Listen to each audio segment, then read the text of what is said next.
Assalamualaikum warahmatullahi wabarakatuh. Perkenalkan, nama saya Zakiatul Fikriyah, NIM 18620500013. Saya mahasiswi dari Universitas Pancasakti, Prodi Pendidikan Guru Anak Usia Dini Reguler A1 semester 4. Video ini dibuat untuk memenuhi nilai tugas UAS pada mata kuliah pengembangan fisik dan motorik pada anak usia dini dengan dosen pengampu kita, yaitu Ibu Fitrah Mulyanti MM. Di video kali ini saya akan membahas tentang pemanfaatan metode pembelajaran anak usia dini dalam mengembangkan kemampuan dasar motorik. Latar belakang usia dini merupakan kesempatan emas bagi anak untuk belajar sehingga disebut usia emas atau golden age. Pada usia ini, anak memiliki kemampuan untuk belajar yang luar biasa, khususnya pada masa kanak-kanak awal. Mengingat usia dini merupakan usia emas, pada masa itu perkembangan anak harus dioptimalkan. Perkembangan anak usia dini sifatnya holistik. Dia itu dapat berkembang optimal apabila sehat badannya, cukup gizinya, dan didik baik dan benar.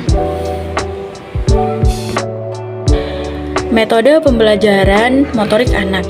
Pengertian pembelajaran menurut Rosita 1982 mengemukakan bahwa pembelajaran adalah merupakan suatu proses di mana guru terutama melihat apa-apa yang terjadi selama murid menjalani pengalaman edukatif. Untuk mencapai suatu tujuan, yang kita perhatikan adalah pola perubahan pada pengetahuan selama edukatif. Untuk mencapai suatu yang kita perhatikan adalah pola perubahan pada pengetahuan selama mengalami belajar berlangsung. Nah, menurut Sujana 2005, metode pembelajaran adalah cara yang dipergunakan guru dalam mengadakan hubungan siswa pada saat berlangsungnya pengajaran. Sedangkan Sutikna 2009 menyatakan bahwa metode pembelajaran adalah cara-cara menyajikan materi pembelajaran yang dilakukan oleh pendidikan agar terjadi proses pembelajaran pada diri siswa dalam upaya untuk mencapai tujuan metode pembelajaran saat mengimplementasikan rencana yang sudah disusun dalam bentuk kegiatan nyata dan praktis untuk mencapai tujuan pembelajaran. Terdapat beberapa metode pembelajaran yang dapat digunakan untuk mengimplementasikan strategi pembelajaran, diantaranya yaitu ceramah, demonstrasi, diskusi, simulasi, laboratorium, pengalaman lapangan, dan sebagainya. Perkembangan motorik halus anak. Perkembangan motorik halus anak adalah gerakan yang menggunakan otot-otot halus atau anggota tubuh tertentu yang dipengaruhi oleh kesempatan untuk belajar dan berlatih. Misalnya kemampuan memindahkan benda dari tangan, mencoret, menyusun balok, menggunting, menulis, menggambar, dan sebagainya.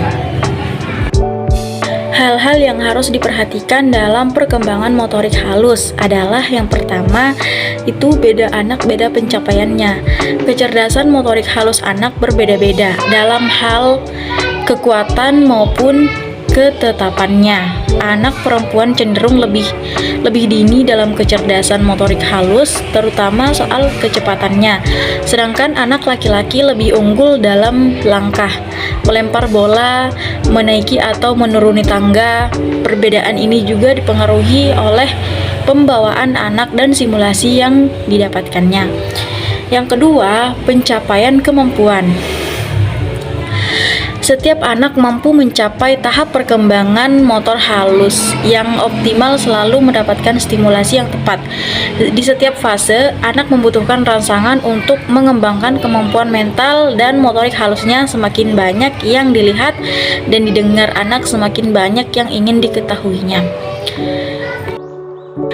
Selanjutnya, perkembangan fisik motorik anak. Perkembangan adalah suatu proses pematangan yang berhubungan dengan aspek diferensial, bentuk atau fungsi termasuk pertumbuhan sosial dan emosional. Proses motorik adalah gerakan yang langsung melibatkan otot untuk bergerak dalam proses persyaratan yang menjadikan seseorang mampu menggerakkan anggota tubuhnya, yaitu tangan, kaki, dan anggota tubuh lainnya. Menurut Harlock 1998. Perkembangan keterampilan motorik sangat penting bagi perkembangan anak. Alasan tentang fungsi perkembangan motorik anak berdasarkan usia. Yang pertama, karena tubuh anak lebih lentur daripada tubuh anak remaja sehingga amat mudah menerima pelajaran. Yang kedua, anak belum banyak memiliki keterampilan yang akan berbentuk.